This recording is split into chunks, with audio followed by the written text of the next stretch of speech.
Welcome to Makerspace Adelaide on our 1 year anniversary and our very first Virtual Open Day. Today we're just going to go through the space a little bit, show you some of the facilities and equipment available, meet some of the other volunteers and people here, and then we can have a chance to answer some of your questions about Makerspace Adelaide and what we've been doing for this whole year we've been open.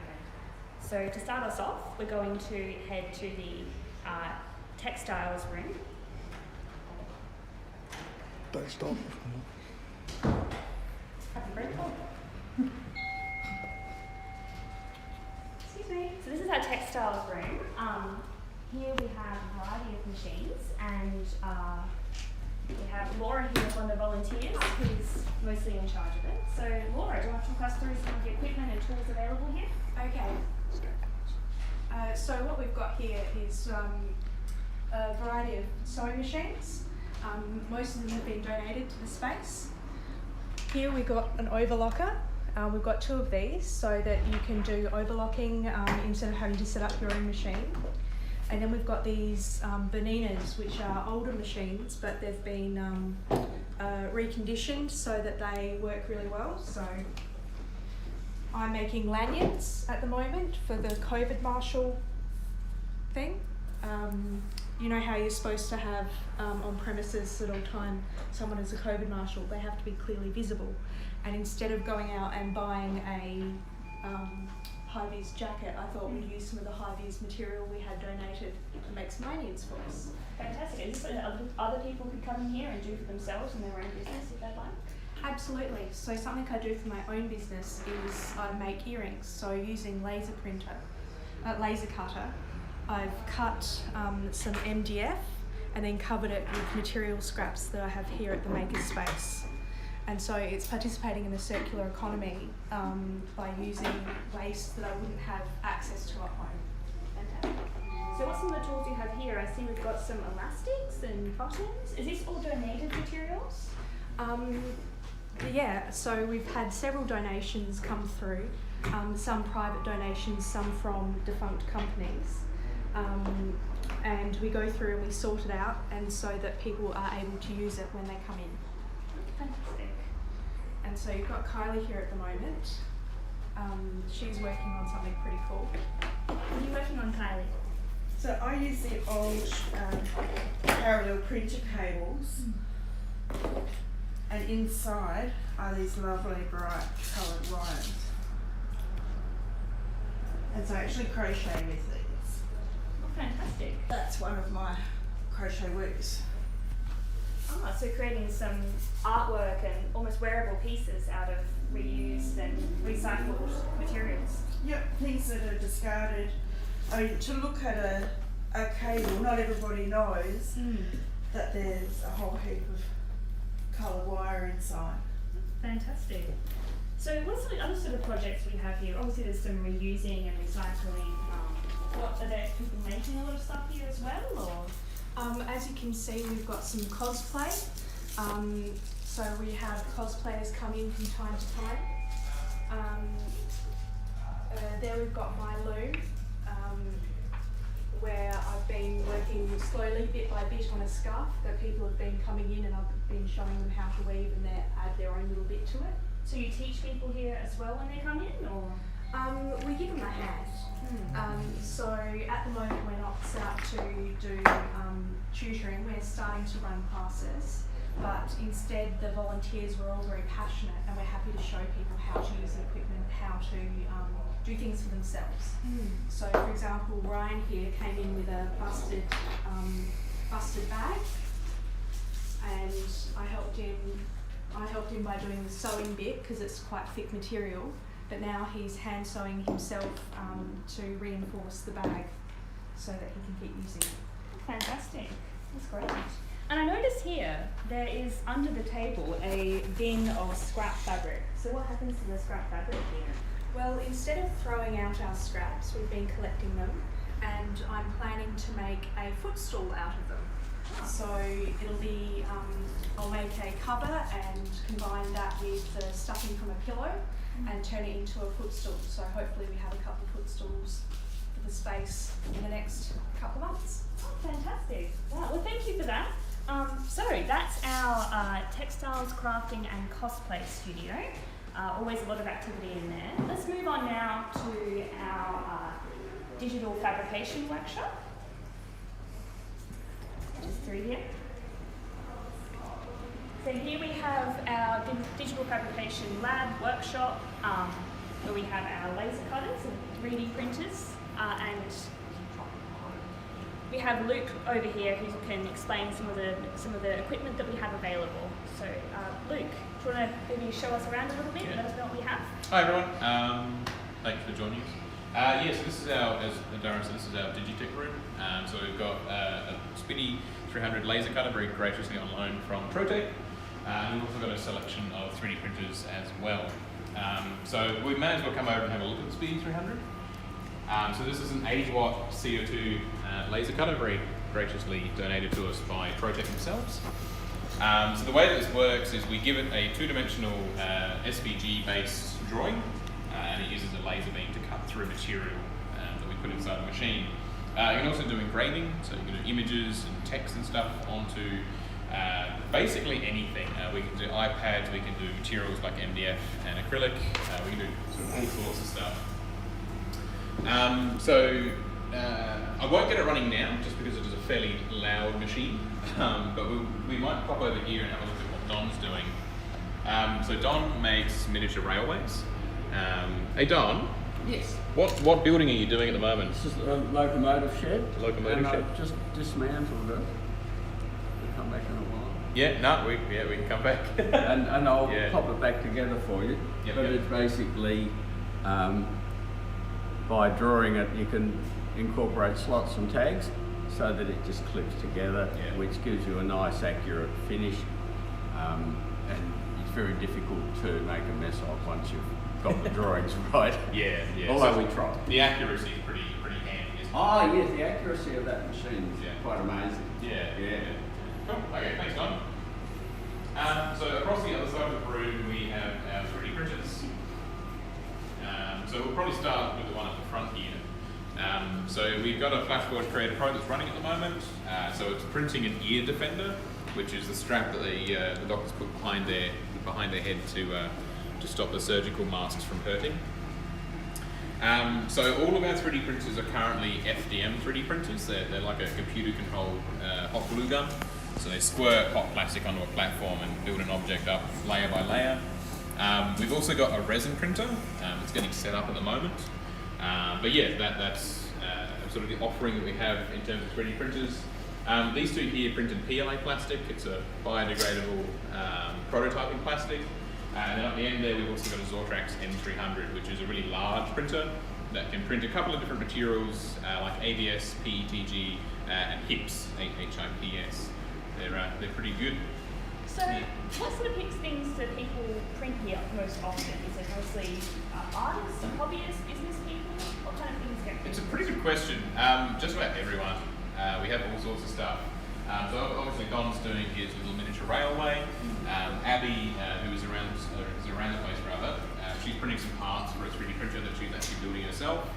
Then obviously we've got the ear defender and whatnot to get printed on here. But yeah, there's a wide range of stuff that gets done on the printers, but also the laser. The good thing about the laser is that it's such a high accuracy machine that you can do like really intricate slot together type stuff. Yeah, fantastic. And how does this room help contribute to the circular economy? How does it empower people to reuse and make? Yeah, no, that's a good question. So 3D printing, the process of 3D printing does create waste in a couple of different ways. One of which is support material, so the stuff that gets built up around the model. And you also sometimes get failed prints as well. So underneath all of our printers, we have these bins here, which are scrap filament bins. I see it says PLA at the front. Yeah, exactly right. Yeah, so this bin here collects waste PLA from our 3D printers. And that gets collected by a company in Adelaide who actually grind it down and then turn it back into material for our 3D printers. As well as that, we also, for our laser cutter, we have a scraps bin. So all of the material, all of the virgin material that people bring in gets used on the laser, and then anything that's left over goes into our scraps bin here. People are welcome to sort of grab that whenever they need to. So it's all sort of free game up for grabs.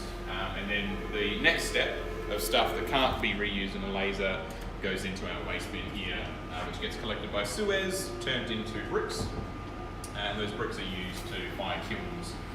Fantastic. Wow, a lot of reusing, making and reusing where possible. Well, thank you for that, Luke. Yeah, no worries, thanks. So that's our digital fabrication lab. Next we're going to move on to our electronics lab over here. So here we have our electronics and robotics lab.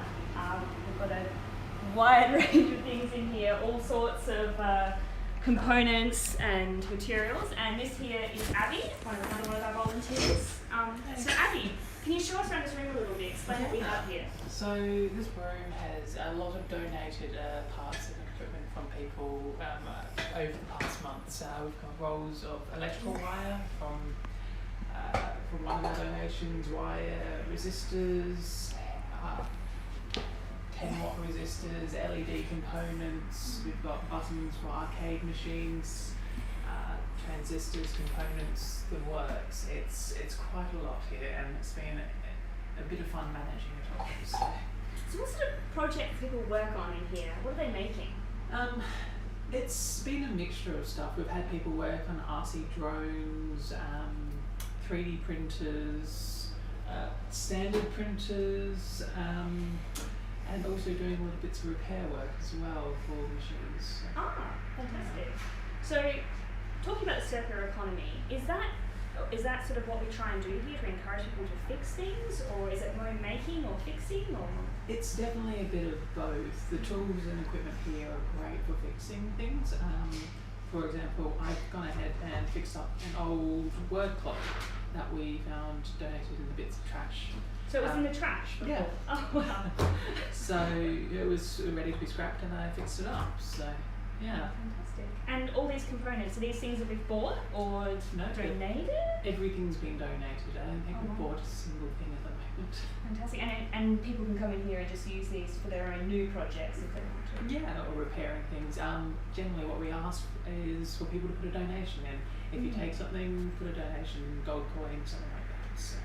Fantastic. Oh, well, thank you for showing us around, Abby. It's a huge amount of things here. I mean, you have to come in and have a look for yourself to sort of see just the sheer variety of stuff we have. But we also have people on hand all the time to sort of help you with your projects. If you want to repair something, if you want to learn something for the first time, you can always come in. But let's move on now to our classroom. Thanks, Abby.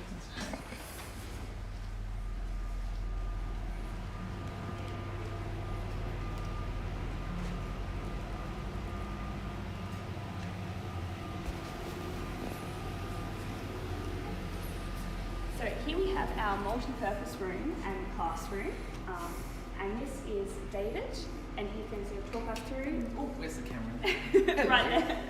So what do we have in this room? So in this room, we really have more of a classroom style setup, though it can be changed or moved so that it can turn into a space where you might do a meeting, or you might have a project that we need to spread over on a couple of tables. So some of it will spill over from the DigiFab room. If people need it, they can use this space. As well. And same from the workshop if they're doing some clean detail work that they want to do, they can bring it in here. So this is meant to be our flexible learning space, but also flexible working space. So in here, we've got a few things, as you can see, a lot of recycled stuff as well. So a lot of things have come in. The computers over on the far wall, robots just started. Computers over on the far wall were donated by Green Industries. So last year they were looking at getting rid of them, but we said let's take them on. So they gave us the computers. We've got things like the boards, the whiteboard up the back, and the starboard that were brought to us from Star of the Sea. The school was actually going to chuck them out, and so they actually brought them and said, do you want them? And Luke brought them in. We had donations at the moment, or loans at the moment, of things like the printer as well. So it's really that community space, that recycled space, as well as the flexible learning space. So you can always come here and do anything. Oh, and during January we had the sew-a-thon in here. So we had about 30 or so people in here with all their sewing machines, actually creating stuff for the animals and going to the rescue and the programs. Fantastic. So you have other community groups can come in here and work on their projects? Yeah, we've had the cosplayer groups come in here as well and use their work. We've had Hackerspace come in just the other day as well, and they're looking at now doing an ongoing hacker session on a Thursday evening. And yeah, as I said, we've got school groups, community groups that are looking at this space and want to actively use that space. So yeah, no, we're really lucky to have all these different spaces here that we've been able to build too. So. And I have to ask. We have to ask about the robot. I have to ask about the robot. So, I'm going to come over this. Well, this isn't. This is actually Robert's robot. Yeah. So Robert, who's actually a member of the SA Makers Board, he's been building during COVID. He's been building a robot. And it does interact. It does interact. Now, is it talking to us, Robert, at the moment, or not? No. No, it's not talking to us. But Robert, we put a poll at Port Adelaide Enfield Libraries, where Robert's the STEM coordinator there, and he's pulled it out. We have the kids decided on the fish. Oh, I see. Fish Yeah, the fish is the. If you guys can see, it's got a little fish on the screen here who seems to be It's turning it communicating with us. So, better look. and Robert's using. We can ask Robert actually. He's got quite a bit of software on this, including some artificial intelligence stuff. So actually, while you're talking, the fish actually basically follows the eyes and the mouth and everything. So it's coming. Close together. So as it's doing that, you can see like. When Robert shakes his head, it shakes its head. Oh, look. When Robert looks one way or the other, it actually is able to look one way or the other. And usually follow my voice movements, but the voice system, because my battery went flat on the microphone. Oh. So it's still a work in progress. But the goal is actually within the Port Adelaide. Please correct me if I'm wrong, Robert. The goal is at the Port Adelaide Enfield Libraries to actually use this as a way of also having kids be able to access and move it around and drive it, so actually be able to do a bit of code develop software for it. And code software for it. So yeah, It's fantastic. it's a fun project that's been developing, hasn't it? You can have a look at the wheels too. You had to work out things like how to get it to move. So he got omnidirectional wheels in the end brought in, and actually, so it should be able to almost turn or move in any direction now. Because he found it was a bit, as you can see, he was having a bit of restriction with its direction with standard wheels. So yeah, the omnidirectional wheels actually allow it to do almost anything it needs to. Wow, it's very cool. Slightly terrifying. It wants to give me a couple. Oh, fantastic. Okay, well, we might have to move on, but this is our classroom. As you can see, we have all manner of things going on. Our next room is going to be our workshop, and this is probably where most of our bigger machinery lives. And this here is Mihir.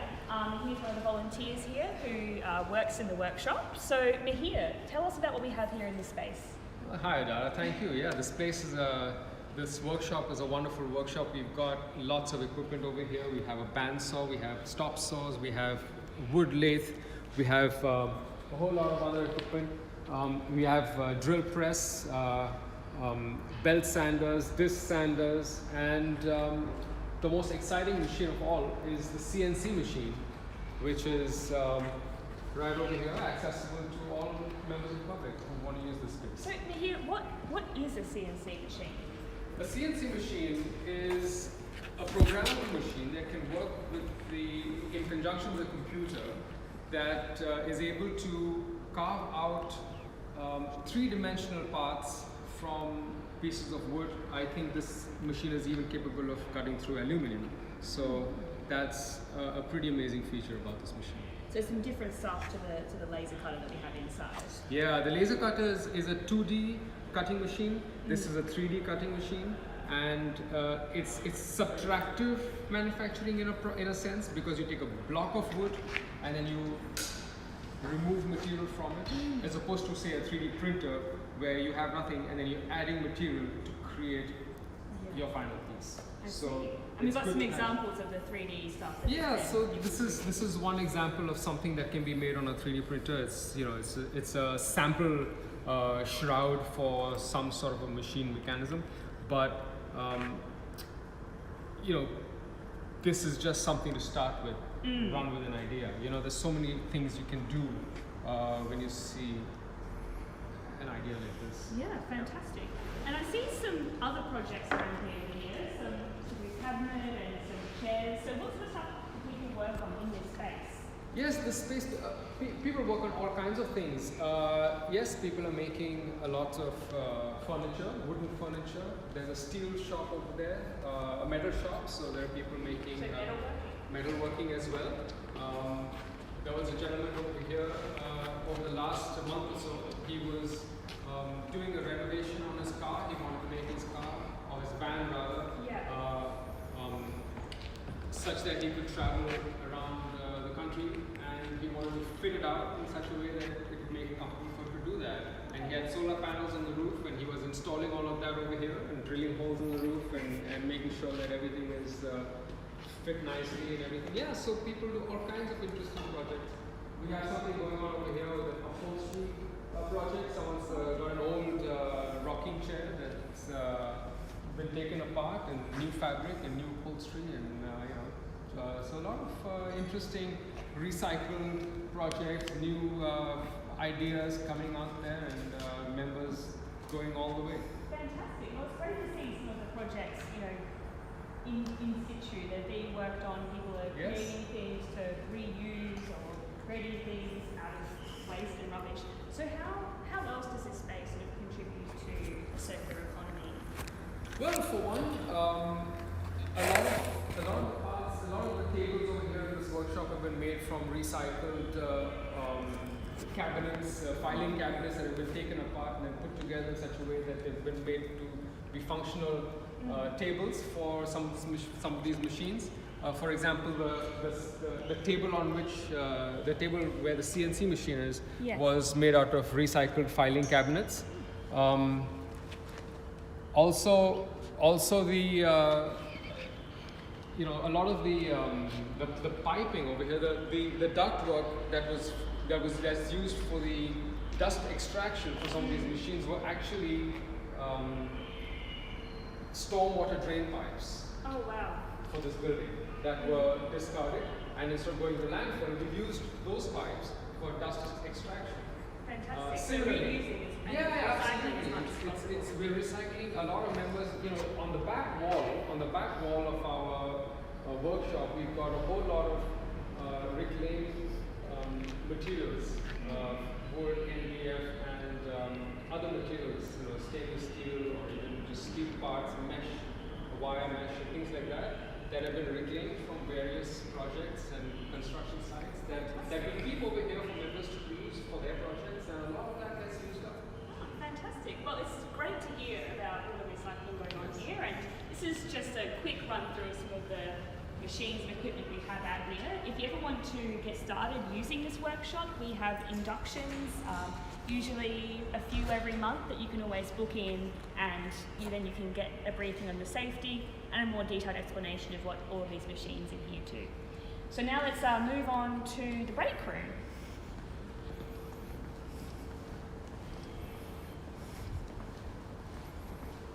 So, in here we have a small kitchen. It's got a place to sit. It has a microwave, a little fridge. We also have bathroom facilities here. Just want to make sure it's a comfortable place for you to spend the day working on your project. You don't have to run out and get lunch. You can sort of make yourself comfortable here using this space. We want this to be a place that people will want to spend their time, and we want to sort of be together as a community, not just here to do something and leave again. So come on through, we'll take you through to our multimedia room. This is a room that's only just been completed. See our wonderful freshly painted green wall. And this here is Matt, and Matt is one of the people responsible for getting this room set up and together. So Matt, can you tell us a little bit about what is available in this room for people to use? Yeah, sure. So basically, this room's, at the current moment, we're aiming to set it up for audio and video recording and editing. So basically the idea is people should be able to come in and use the kit and the freshly painted green screen and the cameras that we have to do any projects with regards to filming. We also have at the moment we have a very small mini box, but we're currently expanding this area still, so hopefully we'll have a bit more sound gear to play around with. The idea is that you'll also be able to do stuff like podcasts as well in this room, which would be good. We also have stuff like it's been developed, like the streaming trolley over there that would allow you to.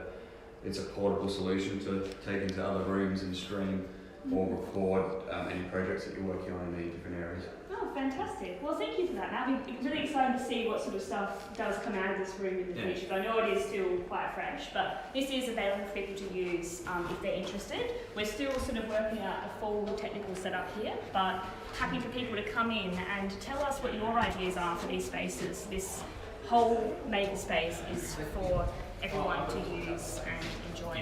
So here we are back to the front, and I'm going to once again introduce David. Hello. One of the people responsible for, making Makerspace Adelaide happen. So can you tell us a little bit about the history of this makerspace, what we're trying to do, what the goal is? Sure. So originally this comes out of the Fab Lab.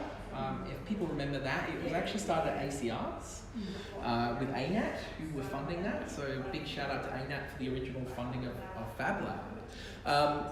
But eventually they had to move to St. Paul's Centre, which was very far down there. But it was getting smaller and smaller and smaller. So what happened was opportunity came up as a group. So we're originally the SA Makers group who started this. We ran the Maker Fairs as well as Okay, so the Maker Fairs before this, yeah. Yes. And then took over running the Fab Lab. Okay. And during that time, because it was the same people trying to get what was done, during that time we actually got to create, or a chance to create this space. Yes. And that was because of Green Industries of South Australia. They actually put up a grant that actually allowing for community makerspaces around the circular economy. So they really want to see, could a community group create a space for the rest of the community to do grassroots innovation, to do design, making, and creative pursuits, while at the same time finding out better ways of how we use materials, and in fact trying to see how much of that material goes into projects and can be reused, because we're all pretty aware now of just how much is going into our bins and our landfill. I think more so in the last 5 years, with things like More on Waste, we've seen a huge movement in community, which is great to really pay attention to this. So the idea is that this is a shared space, that materials that come in or are donated, that people become part of the space can use those materials and to build their projects, and that we are in essence embodying that circular economy aspect. And that's what Green Industries saw in us in our original proposal, and it's why they became our founding partners. And along the way we've had other groups like Rawtech and Monkeystack and 3D printer gear donating equipment in kind. Superloop is providing our internet for free. Trotec is why people love the laser cutter so much. A lot of sponsors. We do. There's a few that aren't quite up on the board yet, which are things like Carbotech. You saw some of the equipment out there. Carbotech actually gave us a significant discount on those machines out there. And again, all to allow community to access this space. That's what we're here for. So it's been a long journey in the last 2 years. Basically, it took about 7 months to get this place to occupancy status, so we could actually function, which is why this is now our first anniversary from opening, even though we were in the building from January of last year. August 22nd last year, we opened our doors and we started getting people in, and it's been amazing. I mean, the response by community is absolutely astounding. And I think we're hitting the right marks. And then we have people like yourself coming on board and other volunteers that come and actually make this space what it is, and will continue to make this space what it is. So we couldn't do it without all the people that are involved, all the volunteers, all that capacity of willingness. The what do they call it originally? The cohort of the willing, basically. It's what we cohort of the willing. that are willing to give the time up to do that and believe in this stuff. So yeah, it's been an interesting journey, but one that I look forward to see shared with others as they keep coming in to use the space more and more. So that's fantastic. Well, thank you, David, and thank you guys for watching and sort of learning a bit more about Makerspace. We will be having more streams later on in the day if you've missed out on part of it. Otherwise, thank you for joining us.